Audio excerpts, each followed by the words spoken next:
Good evening and welcome to Flat Earth United Kingdom. Joining me this evening is Mark Sargent. How are you doing, Mark? I am doing well. Thanks for having me. How are you? Not too bad, not too bad at all. In case the title hasn't given the topic away, this is going to be a movie-related hangout Well, I think the because thumbnail gave it away. the thumbnail, Where did you get that? it's just a stock Star Wars shot that I picked up. Was it a stock Star Wars shot? I think so. Or somebody had done what do you call it? A couple of Photoshop. layers. Yeah. Yeah, There's so many fan versions of those out there. So that's it. Well, the reason I picked it was because it's the most apt. You know, we're talking about the suspension of disbelief and how we're programmed into believing we live on a spinning ball by TV and movies in general. So that's it seemed appropriate. Star Wars can't get any more appropriate than that. No. There's all sorts of versions of this we could go on. Where do you kind of want to start with this? Because we've got so many things. We go. You want to you want to go into like my clinical definition of suspension of disbelief? Yeah, sure. I was about to do it with you. Go ahead. Much better than you say. Suspension of disbelief, because I've said this in other things, is what I consider to be one of the most glaring subtle pieces of evidence, and glaring and subtle at the same time. I don't think that works, but it's okay. It's a subtle piece of evidence that tells us that we as human beings were designed in one way or another to fall for the trick, to fall for the illusion. So if somebody doesn't know what suspension of disbelief means, the real short version is it's the reason why you cry at movies. And you're saying that doesn't make any sense. No, it does. Because when you go to a movie theater, you're sitting there, you get your soda and your popcorn, you're with somebody, you're going into a movie theater, the actors on the screen, the studio that made the movie, you've seen the actors in other things, right? It's a two-dimensional image. It's not even a three-dimensional image. It's not like it's an immersive thing or anything. I mean, yeah, fine, you might get some 3D movie nowadays, but most of them are 2D. Even with all that, you want to believe in the story. That's where it kicks in. The suspension of disbelief is your mind wanting to get attached to the story emotionally in every way possible, to where you get angry, you get sad, you get stressed out. And it is amazing because everyone falls, and we get angry if we don't. We say, we get mad, subliminal is like, that's totally, that plot line is so full of holes. It's like, it's totally unbelievable. That's what a lot of people say. We want to believe it. That's you're temporarily suspending the fact that you are in a make-believe environment. You're in a dark theater sitting, you temporarily suspend that fact, and your mind is actually in with the characters. And the better the movie, the better the director, the more engrossed you are. I mean, everybody has cried at some, something or another that they've watched, even if they're guys, usually it's a sports related movie or a hero dying in the battlefield. Even I had a tear in my eye. It was the last fairly recent movie. It was the not this Star Trek, but the one before, where Kirk sacrificed himself. It was done very, very well. And even though I'm a huge movie buff on top of it, I still got sucked into it. And suspension of disbelief. It is the beginning of, it is that basis that all these movies for the last 50, 60 years have been slowly but surely programming us into believing what they want us to believe. And there's such a fine line that you have with television shows. We have a very popular show in the UK called EastEnders, and there's a certain amount of people who actually believe it's real, that if they see one of the people on the street, they will refer to them by their character name. And it drives them mad. I mean, there's a guy who lives close to me, Adam Woodjatt, his name is, and he plays the character Ian Beale, and he sort of potters around with his baseball cap on. And the reason he needs to do that is because people will point him out and say Ian Beale to him, because people have trouble actually drawing the line between the suspension of disbelief and actual reality. And where that line gets blurred is where they trick us. Oh, yeah. Actors, unfortunately get pigeonholed into roles during their career, and they're usually remembered for the role that defines them. Like Patrick Stewart, great stage actor, still hates to this day that, I mean, yeah, he smiles and all that, but he hates this day that his most memorable role will be, Jean-Luc Picard in Star Trek Next Generation, which is it's really interesting that you bring this up as a topic, because it's one of the reasons I put at the beginning of one of my Strange Worlds a few weeks ago, some Star Trek Next Generation bloopers. Because when you watch bloopers, and some bloopers I really laugh at, and it's kind of fun, but it breaks the illusion temporarily. Watching these characters, if you've never seen a blooper reel on your favorite show, especially if it's something immersive like in deep, like Next Gen or Battlestar Galactica or Star Wars or anything like that, once you see a blooper reel, it throws you for a while, because you're going, oh man, you keep forgetting that.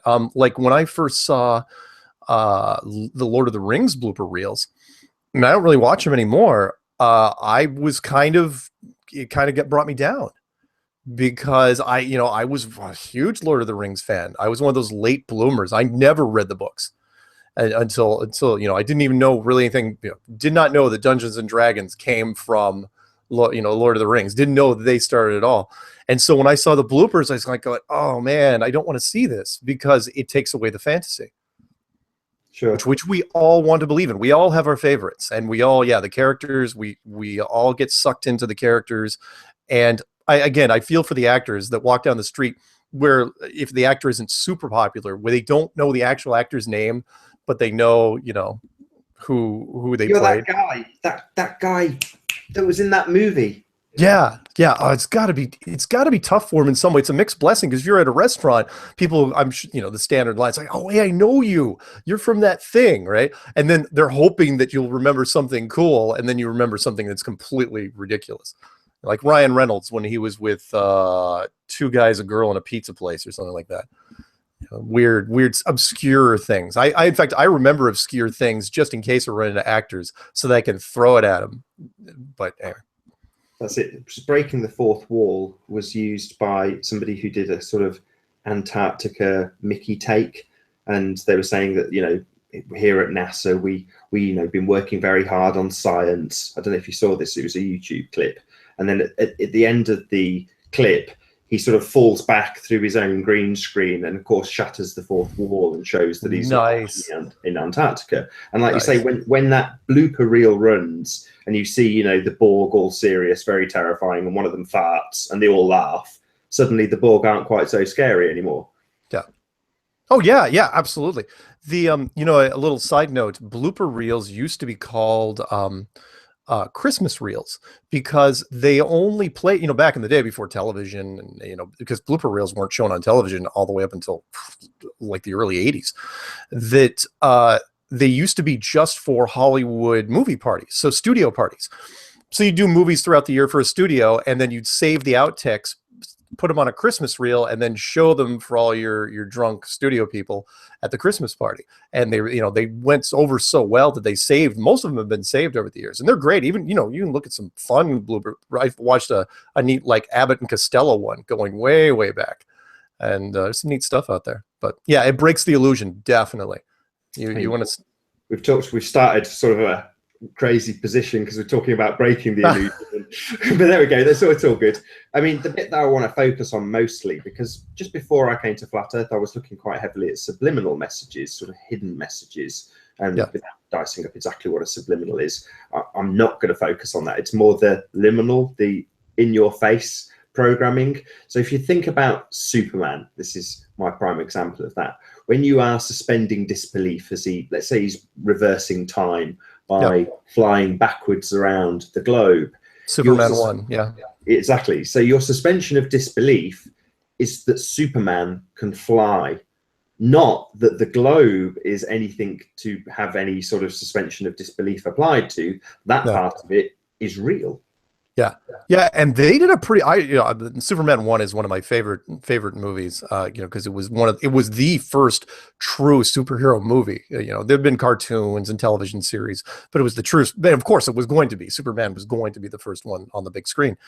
And for the 70s, they had to do, go back and look at that globe scene, where he goes spinning around the Earth in reverse and reverses time. That globe that they did there wasn't that terrible, considering it was only 5-6 years. I think it was 1978, if I'm not mistaken. I'm not typing it in front of me. 6 years after Apollo 17. So, you know, they were doing pretty good with what they had. But yeah, you're absolutely right. It's the subtext, and we'll get into this more and more, but it's the subtext that's always there no matter what you're showing. And that is, it's great. It's like, oh yeah, Superman's reversing time on a globe. Oh yeah, they went to Mars. Yeah, we're still stuck on Earth, which is a globe. And we can go into this more and more. It's incredible how much. That's kind of how I got started with the clues, which was when I was looking at this, because again, I was a huge movie buff, and still am a big movie buff, but I think movies have taken kind of a downturn as of late. But movies, I remember so many space movies and so many space series, not just television. I mean, television's got a lot of stuff too, of course, but the movies are the great reinforced ones, because you're seeing on this giant screen. And I was thinking to myself, I was going, wow, do we have a lot of science fiction space movies out there? The Americans especially. We make them British too. You know, we make a lot of science fiction space movies. And then I thought, then I started narrowing it down. I go, what about the more realistic movies? You know, then I started, and that really funneled it down. I mean, that funnel got narrowed pretty quick. And then I started thinking, wait, are there any actual space movies? You know, real full-blown movie, Hollywood studio produced movies on space missions. And there weren't. And that's where I started going, I see where they're going with this. They're using the science fiction movies as subliminal padding for your brain, because that's the question I would throw at people. I would say, I go, think of, can you name me 5 Hollywood movies where they went to the moon? And they go, I go, there's some out there, right? And they go, yeah. The reaction is, sure. I've seen tons of space movies. And then you can see them start going through the list and the Rolodex in their head. And they're going, wait. I go, yeah. Don't name me just 5. Name me one. Find me one movie of something based off of NASA.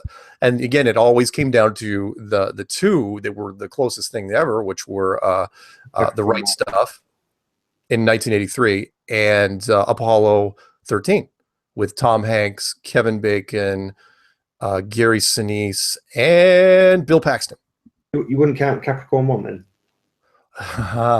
Yeah, see, that's why I isolated Capricorn One in the clues, because Capricorn One was a very unique movie.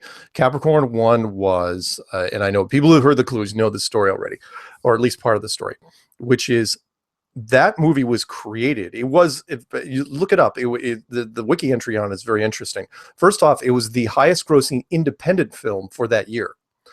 And the reason, and I thought that was interesting too, is one, because no major studio picked it up, which was very interesting. It was a fairly all-star cast. It was Josh Brolin, which was the father of the other Brolin that's acting now. The cast was solid, though, for the 70s. And it was made because the independent side of it came because there was a television producer that used to work for CBS, I believe, and he was one of the studios that rebroadcast the NASA transmissions from the moon. The second generation, it was piping through the second generation crap going through his studio. And he was going, this stuff's terrible. It's grainy. The audio's crap. He goes, and to the point where, again, read this in the wiki thing, where he basically was saying, I could make a better thing than this, not thinking that it was a conspiracy, just saying, look, I could literally make a better space production than these guys are doing. And so he helped create Capricorn One, which was, funny enough, a fake Mars mission and not a moon mission, a fake Mars mission. And the whole premise behind it was that, if you don't know the Capricorn One story, I'll give you the breakdown super quick, which is that the astronauts, that every other space program was real. But these astronauts that were going to go to Mars were pulled off at the last second and taken to an Air Force base in the middle of the desert, probably Nevada or California or somewhere like that. And they were told, they were going, look, there's something wrong with the rocket. You would have never made it. You were going to die on this rocket. So here's what we're going to do. We're going to fake it all in a sound stage. Then we're going to put you in a capsule. We're going to drop you back in the water. You're going to wave to everybody and it'll be fine. And the next mission, it'll be great. We'll actually get there. But this one, you've got to fake it, because it was either that or you're going to die. Now, The conversation, though, if you've ever watched it, is turns dark because the head of NASA at the time, he's telling them, and the astronauts are going, look, we got an ethical problem with this, and what if we say no? He goes, well, you don't say no. And he goes, well, what if we do, right? And he goes, and they start dancing around the issue, and he goes, look, you can't say no. He goes, you all have families, and they will absolutely be at risk. And you're going, what are you talking about? And you're, what? Look, because we put bombs on all the planes. We put explosive packages on the planes that transport these people. We all we'll have to do is detonate this, this thing, and your family will be dead. Anyway, they twisted their arms. The astronauts went along with it. The secondary story behind it, though, which I thought was very, very interesting, was that Elliot Gould, who played this reporter, was a friend of one of the NASA technicians. And one of the NASA technicians, who happened to be a early programmer back in the days, he figured out there's something wrong with the transmissions. He's going, they're not coming from Earth, right? And so Elliot Gould met him in a bar, and he was just grumbling. He's going, no one will listen to me. He goes, the data's all wrong. I don't know what to make sense of it, right? And he gives Elliot just a hint of it. And all of a sudden, Elliot gets this fake phone call from the bar. He turns around. It was one of the eeriest things I've ever seen in television, because he turns around, he goes to the bar, he answers the phone. It's obvious, garbled. It's obviously a fake phone call. He comes back to the pool table. His friend is gone. You don't ever see his friend again. It's not like you see his friend getting taken off by men and put into a van or anything like that. His drink is still there. His friend is gone. The next day, he goes to find his friend after calling the phone numbers, which has been disconnected. Not only is his friend not in his apartment, but a woman is now living in that apartment, and all the magazines have the correct magazine labels to her, like she's been living there for years. He has been erased. And I was going, that's one of the most realistic things I've ever seen in a Black Ops setup, because that's exactly how they would do it. With no fanfare, whoever this NASA guy was that figured it out, he would have just been removed from the package. Anyway, the long story short, Capricorn One, I totally recommend it if you can find it, if you can download it.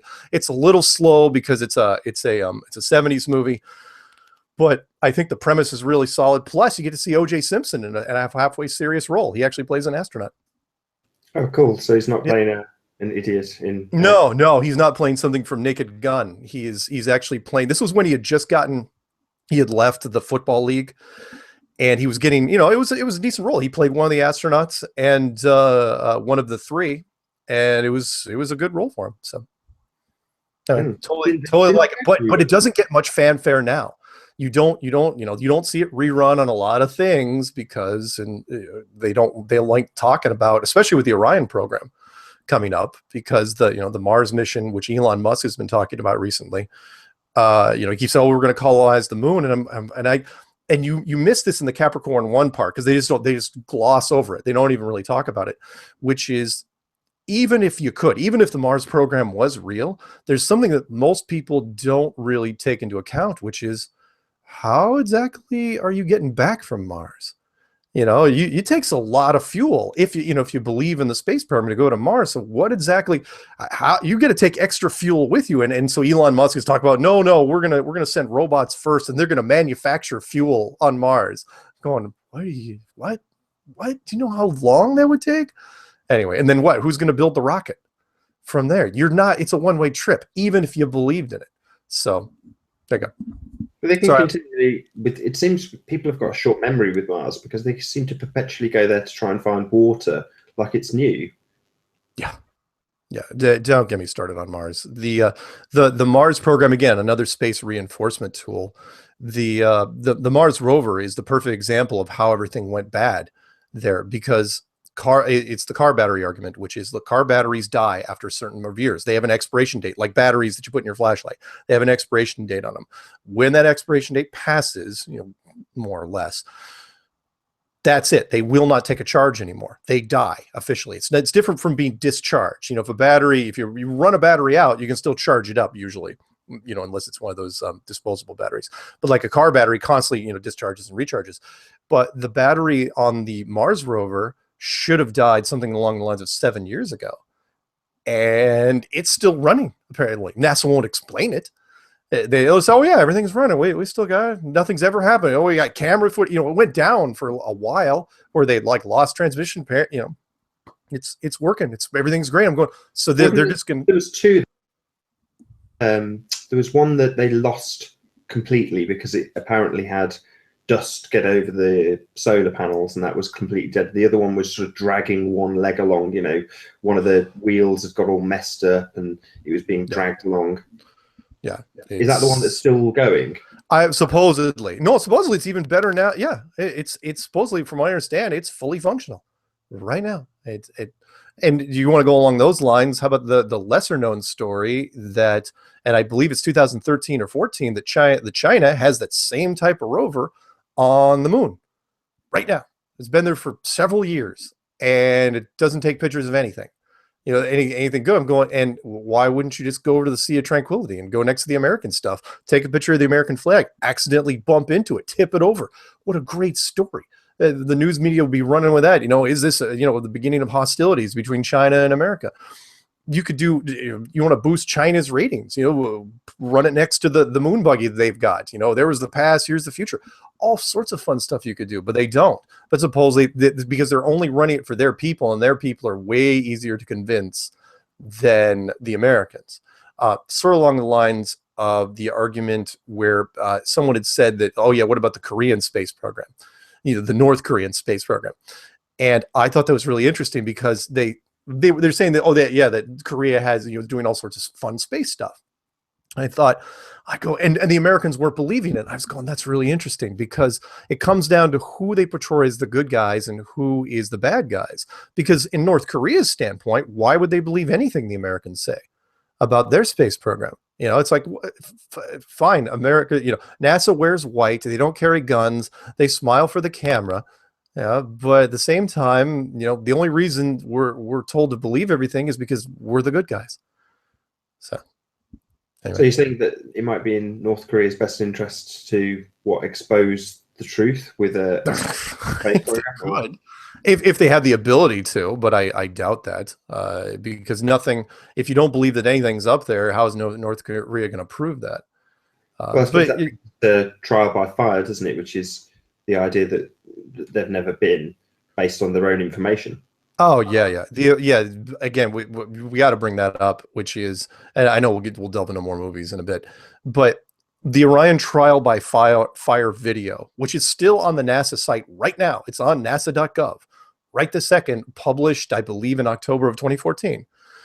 Says, I can't remember the kid's name in front of me, the blonde guy who was talking about it. Doesn't really matter though. Where he was talking about the Orion program and how they were going to send unmanned capsules for a while because they still haven't figured out how to get past the Van Allen radiation belts. And they're very specific about it, very dramatic. They use cool little graphics to show it's like, ooh, dangerous radiation. I'm going, why would you say that? You supposedly took 7 round trips through those belts. Flawlessly. No, but even Apollo 13 made it through, supposedly. So I think it was like 8, 9 didn't go. So 8, 10, 11, 12, 13, 14, 15, 16, 17. Yeah, 7 or 8 trips, I think, if 8 went, or maybe 8 stayed within the belt. Doesn't really matter. That nobody ever had a problem with them. And yet they're saying, oh yeah, Orion's going to be delayed because of this. Oh, God, that's a bunch of crap. The shielding, it is the one question where no NASA engineer, I've been on a bunch of calls now where, I've said some tech people and I go, fine, you say you got through the Van Allen belts. Tell me how you did it.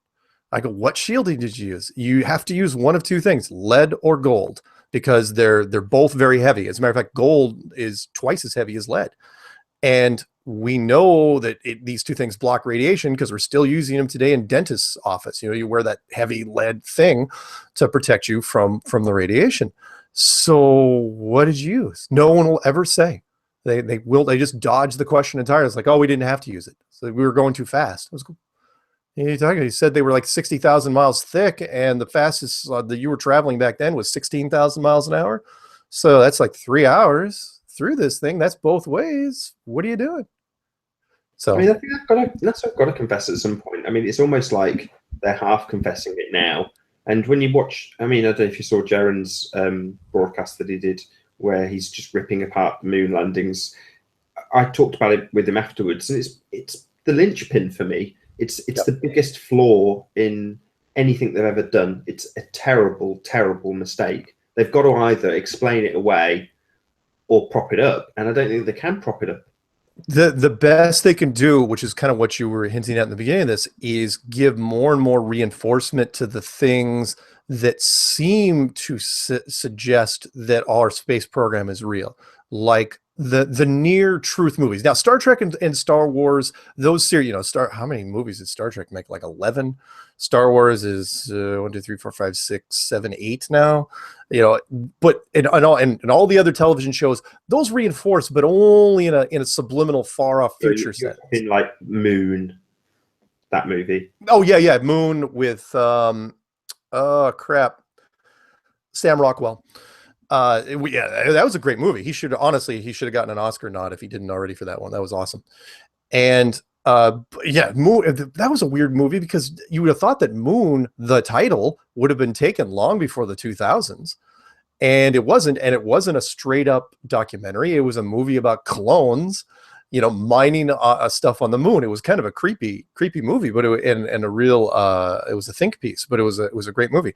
But the other stuff that was like near future, like Red Planet, Mission to Mars, Event Horizon, which was more or less a horror movie, Apollo 18.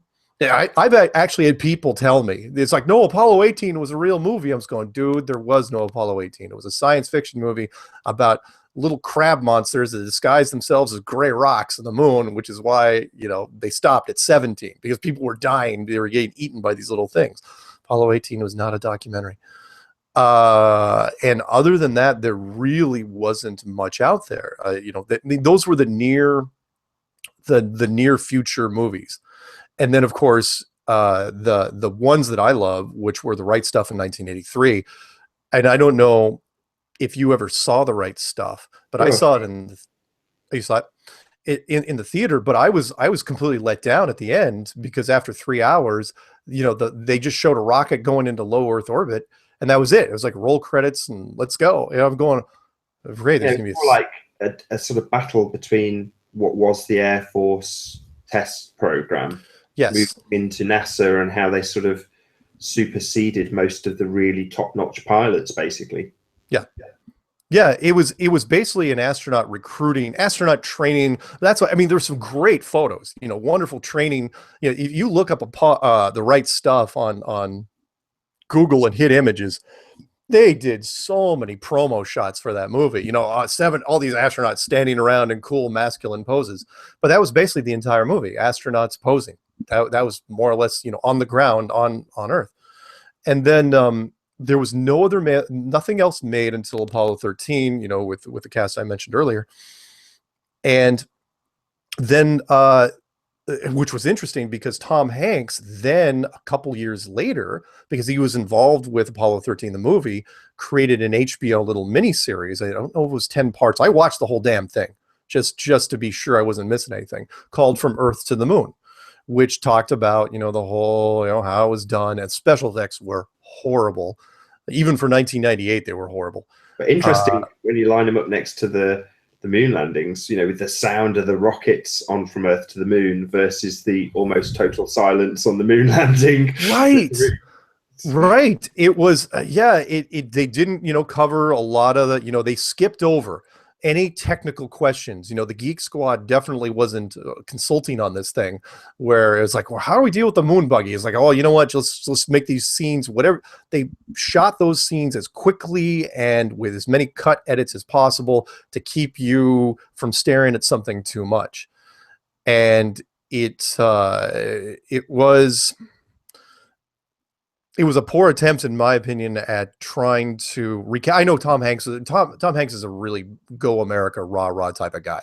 Always has been. I'm not saying that he's in on it or anything, but he goes along with the system. And that series, didn't make. They could have turned it into a movie. Why didn't they? Why wasn't there a sequel made to The Right Stuff? For The Right Stuff in 1983, it won Oscars. In fact, it lost only to Gandhi that year. So, in Hollywood, they love sequels. Why didn't you make it? Because they couldn't. They could not do it. Somebody stepped in at higher levels and said, you can't do it. Now, That being said, they still had, you know, other movies that they could go with, even so far as what was the ones we saw recently? Interstellar with Matthew McConaughey and Anne Hathaway, which was kind of a bendy, twisty type thing, you know, timey-wimey, if you believe in Doctor Who. And what was the other one? And Gravity. Yeah. Gravity, which I saw in 3D and I will never see again. I didn't really enjoy it the first time, but Gravity introduced a problem which we have already talked about before, which is the whole premise of Gravity was a satellite got knocked sideways, broken to pieces, and was flying around the earth, shredding things. You know, so the question is, okay, that's realistic. I buy that. Why hasn't that happened yet? You know, you're saying that no satellite, because what because people will talk about satellites. Well, what about satellites? I get that question every freaking week in emails. When a satellite gets hit, if a satellite ever got hit, there's gravity. That's, you know, you've watched it happen. That's exactly what happened. It would start just spinning around, shredding pieces, and it'd be a cascade effect. You know, one piece would hit another satellite, that satellite would start slowly spinning and then break apart. And pretty soon the entire layer of satellites would be this gauntlet of twisted, jagged metal that you'd never be able to do anything ever. It would be awful. So why hasn't that happened? You know, why is, you know, no meteor shower? You know, you would think that we would have seen a story. Somebody find me a story on the news. Somebody send, that's a challenge to any debunkers out there that might be listening to this. Send me a news clipping, you know, or you know, an article or a video footage of some news reporter saying that, oh, the AT&T satellite went down, or the DirecTV satellite went down, or somebody's satellite went down, was hit by a meteor. You know, never happens. You never hear about it. Why not? It's statistically, I'm not going to say it's impossible, but it's so unlikely. And not only do they not get hit, nobody seems worried about it. You know, why don't we ever see a news story run? Well, we know why. You know, why isn't the AP ever run a story saying that, you know, the real threat of meteors to satellites? No one ever runs this story.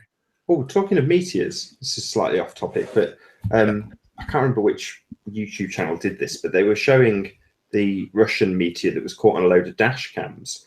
Yeah. And they were the way that they had phrased the video was how sort of cool as a cucumber the Russians were, because there was no reaction. And suddenly my eyes widened and I thought, let's watch through these dash cam footages as nobody reacts to what's happening on the dash cam. You know, people are just, you know, tuning the radio and making turns and indicating quite happily, not a single gasp. So you think this is footage of not hitting the ground. Admittedly, I don't think there's any footage of stuff actually impacting. No, but again, that's back to suspension of disbelief. If you actually mention this to somebody, it's like, well, didn't I see it in Deep Impact or Armageddon or one of those movies as opposed to in real life? You're absolutely right. Yeah, Deep Impact and Armageddon. I love Deep Impact more than Armageddon because it actually let something, you know, I love the movies where they don't pull punches, or they call it in Hollywood blinking. You know, where you don't want any sort of tragedy that's too overwhelming. And Deep Impact, I strong that, not director, where they let it hit the upper Atlantic coast and it killed millions of people, which was sad. But yeah, we desensitize people again. Here's your predictive programming with so many different. Everyone remembers Armageddon and Deep Impact. You know, everything in Hollywood is in twos. You know, like Volcano versus Dante's Peak. Well, you know, there's Hollywood. They two side. You know, once they do focus groups, if a studio realizes it's going to get traction, it's like, hey, this thing's going to make money. Some other studio is going to try to beat them to it, and if they can't beat them to it, they're going to make it slightly different so they could still catch some of the residual money. So Armageddon made more money than Deep Impact, and Volcano made more money than Dante's Peak. But I actually liked the underdogs better. But yeah, so the dash cams, when you're watching the Russian stuff, by the way, as a little side note, do you know why there's so many people that have Russian dash cams? Well, according to this article, they were saying it's to stop police corruption.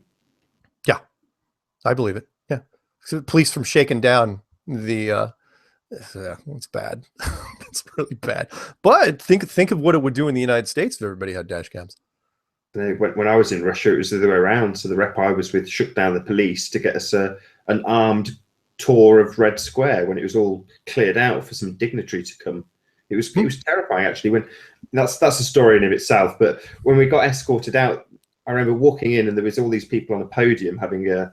This is not flat Earth at all. I'm sorry. No, that's okay. But yeah, there was all these people protesting, and as I came out after the tour, they were all being carted into the back of wagons, police wagons. And I said to the rep, "Well, what happens to them?" And he said, "Oh, they'll all be shot." I was like, "Well, why?" And he said, "Well, you don't protest here. You don't protest the government here. That's absolutely not allowed. They will all be shot." And then we went about our day, and that was the end of that. Wow. Yeah, wow. terrifying place. To your point, I think a lot of people, I think of a meteor, because I've seen other, not dash cams, but other movies of meteors going through the sky. And most people aren't. It's not that they're not impressed. I think they've just been so conditioned to it. They watch now, they're tracking it, but they're not, doing the whole, 50s horror movie thing where they seem really, really scared. That's why I still think in some way, after 60 years of spaceship conditioning and UFOs, that if you put a classic flying saucer, oh yeah, people would point. I don't think you'd see a lot of people running for bomb shelters, though. I think actually nowadays, exactly what would happen. It would be like a freaking Pink Floyd concert where everyone would just put up their phones. No one would actually look with their eyes. Everyone would record it, with their phones and be like, dude, everyone else is recording this. I know we're sheep. Sorry, I've got a rant against people that record stuff in their phones. Like the article that I read about going off a quick tangent, the Pink Floyd concert people. Look, Pink Floyd was designed to be viewed with your eyes. And people are sitting there and the reviewers going, look, they're missing it. They're freaking missing it because they're just staring at their phone. But I think that's what people would do. I don't think a lot of people would panic. Because of all the conditioning. In fact, honestly, there'd be a lot of people that would expect it. It's like, oh yeah, or they do a movie reference. It's like, dude, it looks totally like when worlds collide, or totally like when the Earth stood still, or they'll use some movie reference. It's a fact. It's like the globe.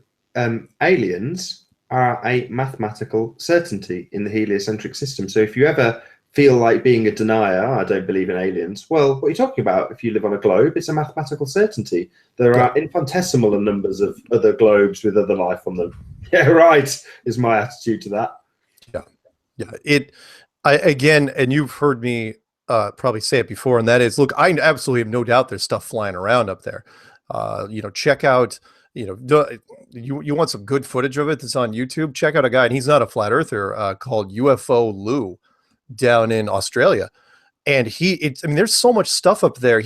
But you can only see it really with night vision. He just sets a night vision camera in one spot and he goes to bed, and he comes back the next day and he looks at the footage and he clips out what's good. And there's always stuff. And remember, he's only looking at a 0.5% of the sky. That's not true. That's not true. You can see stuff with the naked eye. So my friend used to live on a farm, and it was in an area of Britain that was in the lowest light pollution of the whole country, and they had a hot tub, which was wicked. But you could sit and look up and let your eyes adjust, and you see all sorts of stuff flying around and doing stuff that you wouldn't expect. I will give you that. If you're in a dark place and you're not getting much light pollution from a city, you will be able to see more things. But with night vision binoculars, it is incredible.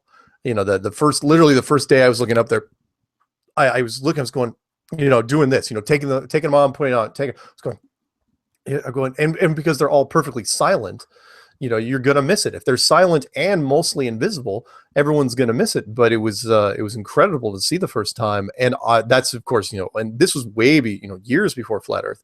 So that's when I believed in satellites for at least a night or two. And then, of course, I saw them doing all sorts of funky stuff. I was going, okay, what exactly is going on up there? And and if, again, not to go off on any more tangents, but people say that it's the Americans, because a lot of people say, oh, well, that's Area 51 and they're just testing all sorts of experimental. Don't give the Americans too much credit. It's power perceived is power achieved, and the Americans would love to take credit. They'll give you some winks and nudges, like, oh yeah, we got stuff up there. Yeah, you haven't had stuff up there for that long. Even if you had stuff up there, some of this stuff is way more advanced than us, and has been around for a very, very long time. Again, 1561 Nuremberg event, but that's another story for another time. Sure. So there's enough predictive programming for alien invasions, which some people would argue it's just there to prop up the globe lie. It's, you know, it's science fiction and fantasy that's lending itself to us just living on a planet. That's the only reason for it. But of course, there's this other side of conspiratorial people that will say, no, absolutely not. There's going to be an alien invasion. Well, you don't waste good scripts like that. I think it's a dual. What's the line from Contact, another great science fiction movie? Even though the nerds thought it was a crap ending, I liked it. Which was an advanced civilization is going to function on multiple levels of efficiency, and I think we've been doing that with science fiction movies. In that we've made so many alien encounter movies over the last 60 years that we've basically covered generations, 2.5, pushing 3 generations of people now, so that everybody who's looking up in the sky, whether they're age 10 or age 70, is going to have a reference point to it. So nobody, if an alien thing happened, you know, I hate using the word, but if a giant spaceship showed up, nobody, and I don't care how old they are, is going to stare up at the sky and go, I have no idea what that could possibly be. I have no media reference to it. Everybody knows. You know, it's just a question of what you liked and what you believe. You know, some people, the religious sector is going to, you know, start saying it's divine. The nerdy sector is going to try to wonder what planet they're from. The conspiracy people, the heavy conspiracy people, are going to think it's completely staged. And I'd still go along with the staged bit. I think it's going to be partly staged, but I also think the tech is going to probably be real. You know, you can use Project Bluebeam and create all sorts of fun holographic images, but eventually you got to land something on the ground. And unless you're going to completely green screen it and pre-record it, I mean, you could do a heavy duty production and pull it off. I mean, 9/11 was, you know, considering what year it was pretty deep in its layers. On a subliminal level, there is an argument that unless you are predictively programmed with some of this information, you may not see it at all. So this is a little bit long-winded, but if you imagine that, I've got a good example. So I've used this before. Penn and Teller did a magic trick where they showed them on stage before the show begins, and what the people in the audience can see is like a frame that looks like it's just see-through, but what it is in reality is 2 angled pieces of glass. And okay, it's reflecting so that you can't see them. And they're standing on the inside of these 2 pieces of glass. And what Teller does is he sticks his arm out so that it's visible. But nobody sees it because nobody's expecting to see a hand in the middle of a, you know, stage just floating. So it's invisible. Even though it's very much there, the cameras can see it. People are looking directly at it, but no one notices. And it's kind of like them saying about, you know, the Indians not seeing the ships. The ships, yeah. Same sort of principle. So therefore, if we are going to see an alien invasion, I don't know, I'm skeptical, but we've got to actually know what an alien invasion is. So therefore, you have to have quite a lot of Star Trek and Star Wars and all the rest of it, just to have that notion cemented in your mind so that you'll actually see it, even if they do fake it.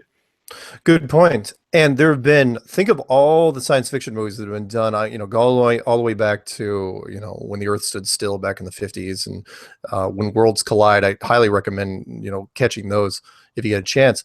But once it's in your head, think of how many of all those encounters we've seen over the years, how many of them were actually positive or happy.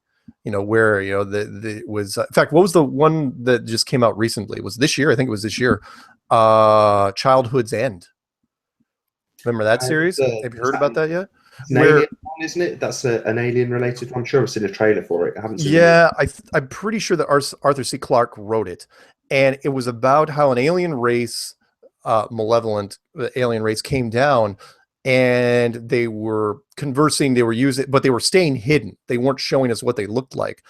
And when they finally revealed themselves, they looked exactly like the medieval depictions of the devil would be. I mean, red, scaly, bifurcated tail, horns, the whole 9 yards. You know, the only thing he didn't carry was a hay fork. And so it had all these weird religious connotations, but in the end, the world died, and there was a whole bunch of stuff. But again, it wasn't like an alien invasion. It was just them coming down and assisting us to do some things before the planet was destroyed. I mean, there's not a lot of alien movies out there that have happy endings. So do you take that like if it happened for real, would it be a change of pace, for the aliens to come out and say, you know what, free candy and flowers for everybody, and we're gonna help you clean up this place and it'll be great. Would that be the everyone's holding their breath? Honestly, if I don't care what color the ship is, we'll say it's neutral. A silver ship comes down, people are going to be holding their breath. Door opens, people are going, oh man, it's going to be bad.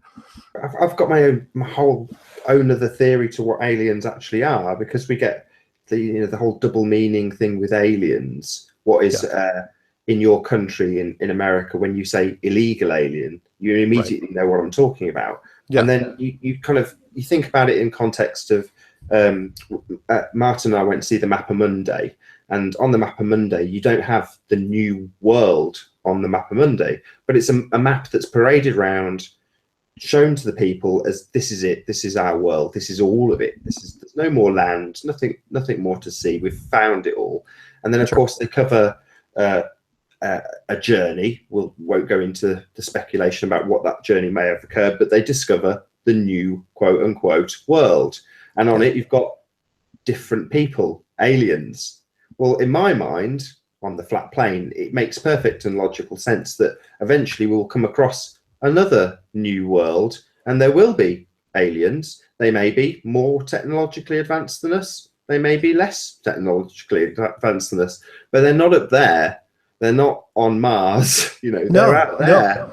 No. I came up with a theory some years ago when I was doing a lot of tech support work, which was kind of it was dealt with what happens to civilizations after they've run their course, and if there's any sort of cataclysm, what happens to them. And I called it the Basement Club, which was let's say for whatever reason there was going to be some, whether it's real or not, there's some weird thing and a super volcano goes off and chokes all the land off and people have to go underground. Well, the interesting thing is the longer you stay underground, let's say it happened to us, right? And the Americans went into Cheyenne Mountain. I don't know where the British people go. The Russians went into their bunkers. Some of the people, we're talking less than 10% of the population survives. Well, but you do get some people on top of the surface that do survive, right? But they go backwards. They lose the power grid, they lose their history. It becomes a tribal society, and they the language gets weird. What's interesting is the longer you stay down there, the more the gap is between what you were and what you are. So let's say, it doesn't take long. Let's say 3 generations, right? Let's say 70 years you're down there, right? Meanwhile, the people on the surface are scrapping for food. It's something out of the Road Warrior. Well, all of a sudden, it's like, oh, let's take a look around. So out of Cheyenne Mountain, you send some helicopters out. Those people on the ground, they have no idea what a helicopter is. Now, the children don't have an idea that, maybe if a guy old enough, he may remember from somewhere. But what I'm getting at is my point is that when we say it's aliens, I still believe they are just older versions of us. Yeah, I totally agree. They're not from Mars or Jupiter. There'd be some interdimensionals. Sure, why not? Some harmonic things that could be possible too. But I think there's been survivors from a lot of the previous civilizations we've had. So maybe some didn't make it, maybe some did. Were there any survivors of the cities that are sunken off of Japan or India? Who really built the pyramids? Wasn't the Egyptians. What happened to Atlantis? Did anybody survive from that thing? Was there a continent of Mu? And, the Babylonians, the Sumerian, the Anunnaki. How many different stories? The weird carvings in Mexico. How far back do they go? We don't know, but I don't think that, we're not talking, I think, again, the system is way more intimate. I don't think it's a whole, something that's we're talking about light years. Light years means nothing to me, but having another continent outside of this place, that's why I thought that map that, Chris and Cherie Geo showed, that 1,000-year-old map that showed, Yeah, that showed continents. I loved that map because it showed us but it also showed a double ring, and I thought that was very, very interesting because it showed like the inner continent, like the inner shoreline of Antarctica, and then what seemed like several thousand miles, then the barrier, then more water, and then all these continents. The part that stuck out to me about all those continents on the outside was that they were spaced fairly evenly apart, and none of them were connected, meaning it wasn't like this place where you guys have a land bridge to everything. The famous quote, don't ever start a land war in Asia, because there's you could walk literally from Siberia all the way down to the bottom part of Africa, if I'm not mistaken, if you had the time. But these continents didn't have that. So it seemed like they were allowed to, they got their own thing going. And they're very, very segregated. I mean, we're well into flat Earth now. I'm quite happy. I like this subject. So the thing about Antarctica that bugs me is it's heavily propagandized. In other words, they don't tend to put anything out into the public domain unless they want it out in the public domain. I'm sure you said this last time we spoke. The way to not talk about something isn't by talking about it. And Antarctica gets talked about a lot. And to me, it just seems like maybe they want to send us to our deaths when, let's pretend for a moment that we did live in the time, 500 or 600 years ago when they're parading around the Mappa Mundi. Let's pretend we were in that time and we were told that was how much land we had. In other words, you're not there, there is no America. Well, if we had the same propaganda as we had now, we'd be told, go to the edge, when right under our noses, there's a whole massive landmass.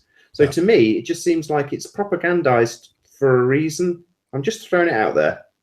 Yeah. And again, that's a great point you brought up. And I don't think a lot of people really talk about this much, which is, only 500 years ago, where I am right now, that didn't exist. We didn't have people that were, I mean, you could probably go a little more than 500 years, but the race to the new world, it was completely unknown. You had sailboats that were, lots of people didn't make it back. So is it possible that you could hide something like Antarctica? And I think it's way easier to hide something like Antarctica because of because of how this place was built, the natural reinforcements. Icebergs still scare sailors to this day. But 100 years ago, they scared them. Oh yeah, it's like, you even saw what it's like. Yeah, we're turning around right now. And even if you made it to the coastline, it goes, the sharp, steep goes straight up, and then then you just start running out of oxygen because most of the continent is at altitude sickness, which is at around 10,000 feet or higher. And then it slopes up even more, like 14,000 feet. And then there's the mountains. I mean, I've seen people get altitude sickness at 7,000 feet. The place just screams, go away.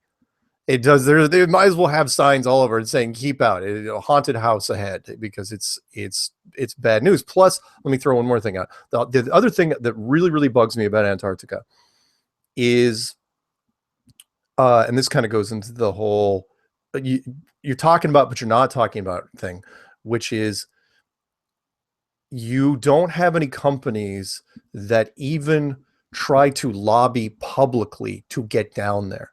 And some of the companies that we have out there, take Exxon or Shell or British Petroleum or whoever, we've got, we're talking ultimate money, big assets. They could run stories anytime they wanted in any, for the last 50 years, in any newspaper in the world or magazine, or lobby with any politician, just start greasing palms and start, again, run a story in the New York Times every Sunday, full page ad, say why it would be great for British Petroleum to go to Antarctica, right? And you never, ever see that. They're not allowed to even talk about it. That's the part that bugs me. It's not that it's like, some people, scientists will say, oh yeah, fine, fine, so corporations don't get to go down there. It's all because of science and research and crap. I'm going, yeah, but they're not even allowed to argue about it. That doesn't happen, because a petroleum company especially is going to say, or a coal company, Alcoa, for example, is be like, what do you mean? We can't even discuss it. We're going to discuss it. We're going to start paying off people to discuss it. We're going to create scientific panel groups. We're going to have our own scientists on the other side, and we're going to go at it head to head. Never, ever, ever happens. They don't even take the risk. And you wonder if something has been sent to the presidents of these companies, or if they try to, somebody keeps track of companies that can do this. And if they even catch whether they're monitoring phone calls or emails, they contact whoever it is and said, yeah, it's a matter of national security. Don't ever talk about it. You don't even get to say that we had this conversation. If you do, you're going to, will be considered treason. And that's how it would be done. It's easy enough. So that's the part that bugs me about Antarctica. Sorry, more than anything. It's not that there aren't companies there. It's that these companies aren't even complaining about not being there. And full well, I mean, good Lord, America is the prime example. Fracking is, how many fracking documentaries have there been here? I've been in the West. I lived in Colorado, and Wyoming was to the north, and there's fracking everywhere in the United States. If there's a piece of land that's even remotely soft, they can drill into, they're going to do it. And they're just paying off people. They're just going to their houses. Here, we're going to pay you. You own 20 acres. Fantastic. We want to frack on 18 of them. Here's a big check. Do you think there's an advantage, though, to ignoring Antarctica completely and just saying, well, we're tied into shipping lanes and such and exploration of this pond?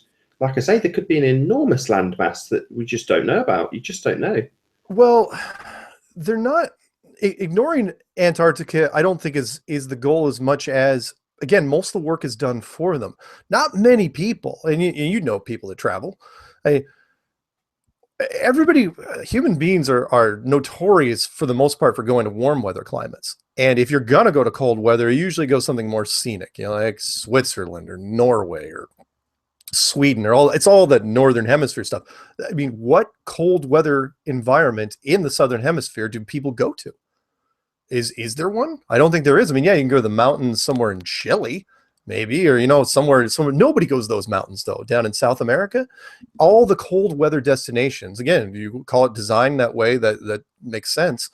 All the cold weather destinations appear to be in the northern hemisphere, with the exception of, again, yeah, you can spend the $15,000 and go to somewhere on the peninsula of Antarctica and have your picture taken with penguins. I've never heard of anyone that's done it. No, nobody that I've known. There's several degrees of separation there. I mean, I've gotten an email or two from people that says, "Oh yeah, I knew a guy who knew a guy who had his picture taken with penguins," but that was it. It's weird how they've done it. It's kind of like it's not talked about, but it's not encouraged, but it's not necessarily dissuaded either. You know what I mean? It's not. They never announced a Van Allen radiation belt. Although I will say this, if I'm not mistaken, I just thought of this as you were mentioning this.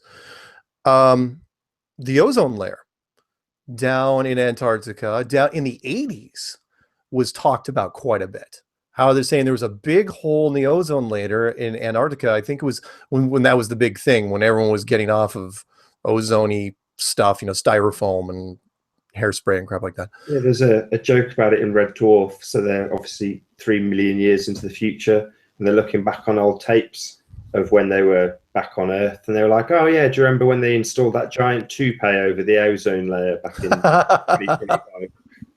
That's awesome. Yeah, you never heard of that, but again, I still remember it. So maybe that was kind of thrown into the media to dissuade people as well. Just an extra thing. Oh yeah, by the way, if you go there, if you ever go to Antarctica, it could be really, really bad. And I'm not exactly sure what not having the ozone, what a severe sunburn, sun damage, something to that effect. It's not like you're going to just die, but wouldn't that affect the ice? Apparently lack of ozone wouldn't melt things fast. I don't know. But yeah, they certainly attributed back then to rising sea levels. The lack of it was CFC gases, wasn't it, that they were saying that was causing the depletion in the ozone layer. So we had to have a massive turnaround in terms of the hairsprays that the women used. Oh. Well, the use. biggest adjustment I think was McDonald's, because they had to give up all their styrofoam container. I love styrofoam. I think it's a cool idea, but apparently not very. Why they were really big against that, I don't know exactly. Unless maybe they found out something with this system that that it was affecting the fluorocarbon things. Back to, real quick, because I was kind of curious about your your opinion. What was the space reinforcement show, series, or movie that really you're kind of disappointed that now you look at it differently? Definitely Red Dwarf.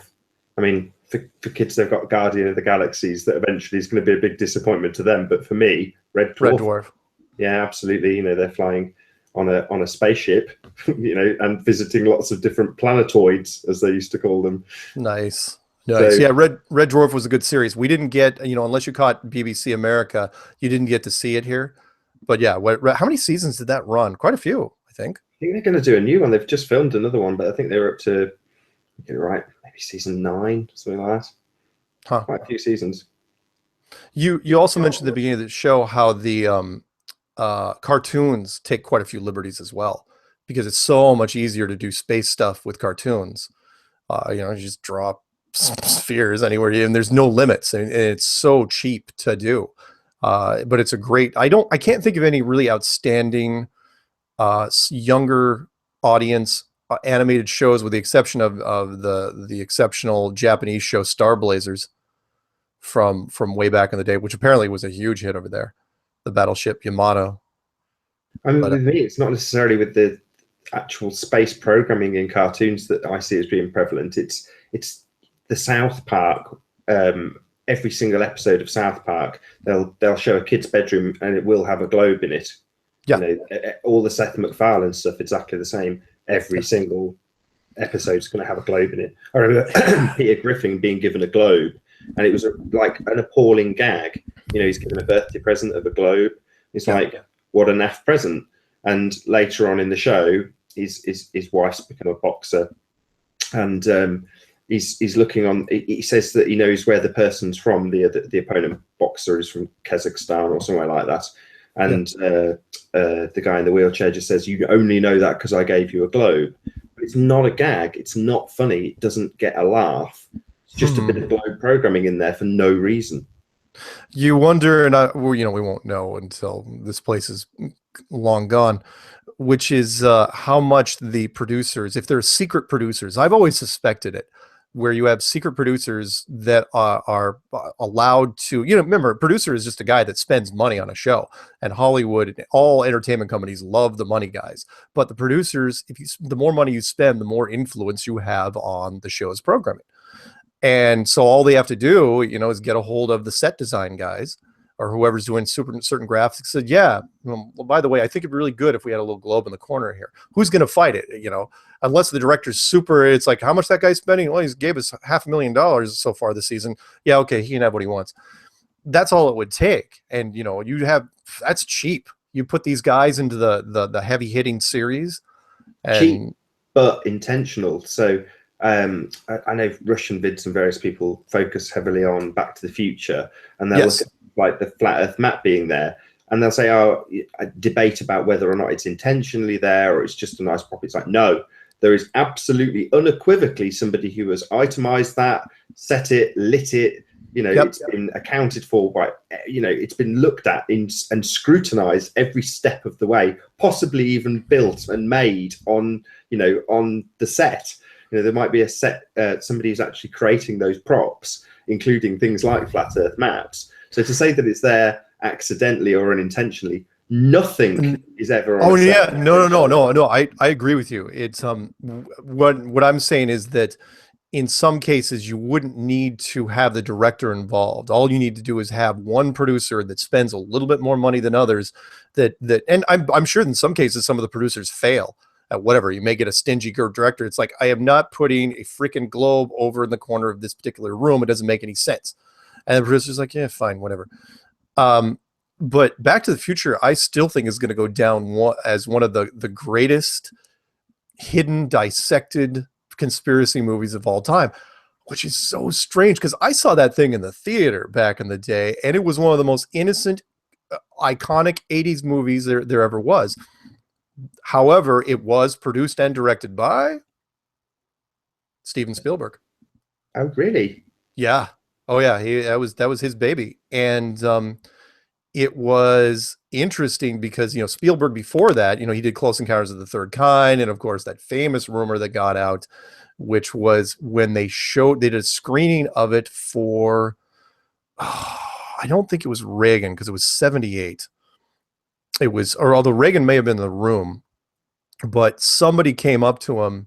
The story goes that somebody came up to Spielberg after Close Encounters and said, there might even be five people in this room that know how true the depiction, like the production notes they were giving Spielberg were pretty accurate, that there's some weird stuff going out there, that UFOs have landed some places, and the government, has met with some of them. To what extent, we don't know. But it was interesting because Spielberg, couldn't keep his mouth shut. And so he started telling people about this. Like, I was told by government people it was true. But that's how rumors get started. Yeah, that's the whole point. Yeah, exactly. But he never made at the same time, they're giving that information so that he will perpetuate that bullshit. Yeah. That one, Close Encounters of the Third Kind, even though it's disappointing now, I still like it because it didn't leave Earth. It was still all here. And so I dug that whole thing. The rest of the series, I got a problem with. Although I will kind of force the suspension of disbelief to come full circle here. I will force it on myself to watch certain shows, just so I can, it's like, I'm not going to give up like Star Trek Next Gen. I'm not going to completely throw away that series because I watched it all the way to the end, and it was an emotional ending. I was sad to see the series go, but mostly because of the character development. You like the characters, and you hate seeing good stories, but that's why the last episode was called All Good Things. I really struggle with it now. I mean, I really struggle, and maybe I mentioned this before Flat Earth, I bought 15 terabytes of hard drive so I could, in uncompressed format, get all of my movies onto the computer, so I could watch them in high def, and wonderful. By the time I get the last disc on, I've got the most amazing library ever, and that problem suddenly kicks in when you find out that the Earth is flat, because it's not that you can't suspend disbelief anymore, but that the person who's produced the movie doesn't think that the suspension of disbelief is at this level that we see it. I have to suspend a part of my disbelief that it hasn't been cleverly enough factored into the movie now. It's taken as a given, and I know that it's false. So I don't know, until there's some flat Earth fantasy movies, I'm just going to have to make do with YouTube. It still would be great if one day, and again, I wouldn't care necessarily if anybody in the community was involved. If somebody makes, because it's only going to take one. If somebody makes I don't care if it's a reality series or a television series or a documentary or a mockumentary, who cares? Once it gets out, once mainstream gets a foothold on it, everyone will run with it, because once it goes into mainstream, all the other mainstream sources have license to either make fun of it or embrace it. Like, is, Flat Earth, the television series, the worst series ever, or someone said, or is it the greatest? Because there would be, again, because it is so unbelievably polarizing, people will, you can't, maybe I can sum it up this way. Love it or hate it, you cannot ignore it. It cannot be ignored. It is one of those arguments I'm going to throw into any interview that I do, which is, look, we've got, and it's not going to be 100%. We've got, Flat Earth has a 99.9% retention rate. Try to find that with anything else. I don't care if it's a church, if it's a self-help program, whatever it is, meaning 99.9% of the people that get involved stay in it. Sure, they may not make videos and they may not do stuff, but how many, I count literally, Tiger Dan is one, and some other guy, I think it was called Reverse Course, which was weird for a channel name. 2 guys out of how many people are in this have turned against it. The rest, once you go into that rabbit hole, you cannot climb your way out of it. But Reverse Course aside, Tiger Dan has not once said that he thinks he lives on a globe now. He reached a brick wall with the AE projection. Yes. I mean, I know you're very much in favor of the A projection because we have nothing better, and I've heard it before. But by the same token, he said this map doesn't work. He never once said, I think we live on a globe. So I don't know. No, it's weird. Although he did put in one of his videos in the description, one of his big ones says, "I now no longer believe in flat Earth," in all caps. But he didn't say, I now believe in the globe. He just says, I now no longer believe in flat Earth. And I put the challenge out to him. If he's listening, he's completely ignoring at this point, which is, where are you? The part that bugged me, and again, not to digress too much, but the part that bugged me about Tiger Dan was, it wasn't that he turned against flat Earth, and made the attacks. It was that he dropped off the map entirely. No play on words there. I mean, you would think it's like, okay, go back to Bible prophecy. You've got 25,000 subscribers. Just do what you've been doing. You weren't shy about being on camera. So why don't you just go back and, just open the Bible up and start reading stuff? He's gone. He never ever came back. So what the heck happened to that guy? I felt bad because nobody knew him. He had no close friends in the community. The closest he ever got with anybody was Rob Skiba, and they were supposed to do a project together, and then that fell apart. So anyway, the point was 99.9% retention rate. You try that with anything else. That's why any scientist comes out against this. It's like, look, guys, this isn't like your normal thing. This isn't Scientology. This isn't French Guiana. This thing is holding on to people. They're not anyone that looks into this. What I'm trying to tell people more and more is, the only defense against, like it's a war or something, the only defense against flat Earth is to not look at it. That's the only defense you got. If flat Earth is a Pandora's box, the only defense you have is to not look in it. You can make fun of the box. You can say it's a stupid box. No, I'm not going to look at it. It's dumb. No one should look at it. This is a ridiculous box. Once you look in it, well, then you're screwed. Then you don't sleep for 2 weeks. True. There's going to be one last subject before we round out. Oh yeah, what you got? Well, it's about the ridicule of flat Earth, and again, I've said this before, which is that all of us, without exception, have heard about flat Earth prior to being flat Earthers. And there may be people in the audience who aren't flat Earthers, but them aside, people who have realised the truth already knew about flat Earth, and by that I mean that you have to have a certain knowledge about flat Earth in order for it to be ridiculed. Without it, you don't have a slew of people who would brace against it instantly, because it's the most obvious and observable reality that you can actually have. So it should be the starting point for everybody. But in order for the obvious truth to not be the starting point, it has to be ridiculed. Therefore, we must know about it, which kind of scares me, because there's a big upturn in the amount of people who are finding out this information. But if that reaches a plateau, then you just have people like us being the information on a low simmer, just so it can be ridiculed. Now, I don't think it's at that stage. I think the cat's out of the bag, so to speak. But yeah. What do you think? Well, it's interesting you mentioned that, because it is the one. Well, I've said this on other things. It is the one conspiracy out of all conspiracies that we debunk to children. And call it inadvertently or deliberately, but having that globe in the classroom is the most, again, what you said, you can't ridicule something unless you know the opposite is true. So since they've seen the globe in their classroom, and they've seen it for 12 years, if you made it past high school in the United States, once you come out, anyone that says otherwise, you're gonna revert back to first grade. It's the George Orwell. I know people have heard it before, and you've seen it in my videos. I got to mention it though. The George Orwell quote, which was, if you ask the average person on the street how they know the Earth is a globe, their very first reaction is, well, it's a globe. Duh. We all know that. I did this. I pulled over. I deliver for a living, and I was driving the van, saw a astronaut outside a pub, full size, whatever, papier-mâché or whatever it was, astronaut. Nice. I was like, right, I've got to get a bit of footage of that. So I walked over, started filming it. And as the guys walked out, they asked me what I was doing. So I stopped and explained who I was and what I do. And said, do you mind if I film? And they were like, yeah, no problem. So I start filming up again. And by then, of course, it's slightly lost its mystique, because I've already told them the Earth is flat. But while I'm filming, one of the first words out of his mouth were, they told us in school. In other words, his assumption was that I was a complete idiot that had never been to school and never heard the theory before. Yeah. But that was his proof. I was taught it.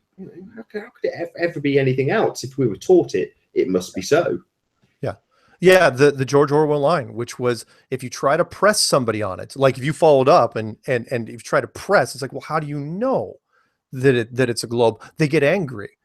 And again, I thought it was so interesting because that article was in 1946 and NASA wasn't even founded until 1958. So how did people know? I can't reinforce this enough to anyone that tries to debunk this. And that's the first question I'm going to throw at you, which is, look, everything else you can test yourself.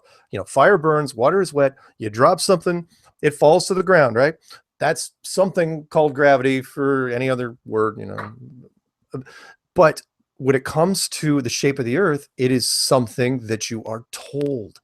It is not something you know. You do not have a spaceship in your garage where you can go up and check this thing out for yourself. And you're thinking, well, the authorities told us. I go, yeah, but what if the authorities were wrong?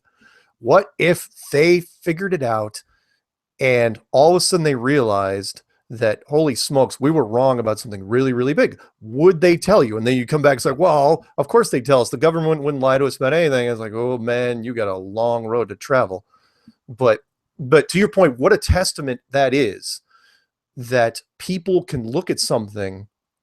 It shows you how powerful it is, which is people can look at something like this, even with like years and years of conditioning, and still go down that road, believe it, and in the back of their mind they can't go back.